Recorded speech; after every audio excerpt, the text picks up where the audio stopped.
ওই যে একটা প্রেম করছে জীবনে, প্রেমিকা ছেড়ে চলে গেছে, ওর ধারণা যে দুনিয়ার সব আমার চলে গেছে। একটা মেয়ে, মেয়ের অভাব নাকি দুনিয়ায়? হ্যাঁ, মেয়ের অভাব মনে করেন? শেষ জামানায় একটা ছেলের ঘাড়ের মধ্যে 40টা মেয়ে থাকবে। আরে ভাই, 40টা বউ না, 40টা মেয়ে, মহিলা।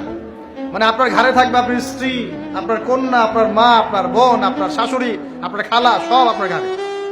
শেষ জামানায় মেয়েদের সংখ্যা আস্তে আস্তে বাড়তে থাকবে, ছেলেদের সংখ্যা আস্তে আস্তে কমতে থাকবে। যুদ্ধ বিগ্রহ বেশি হবে, ছেলে মানুষ একটু বেশি মারা যায় না, বাইরে চলাফেরা বেশি করে, অ্যাক্সিডেন্ট আছে, রোড অ্যাক্সিডেন্ট, এই সেই, যুদ্ধ বিগ্রহ। এমনি গড়াইও ছেলেদের কম, আর ছেলেদের জন্মহার কিন্তু মেয়েদের চেয়ে কম। শিশু ছেলে মারা যায় বেশি, মেয়েরা মারা যায় কম। ছেলেরা এমনিতেই সংখ্যায় কম হবে, আর শেষ জামানায় মেয়েদের সংখ্যা আরো বেশি বাড়তে থাকবে।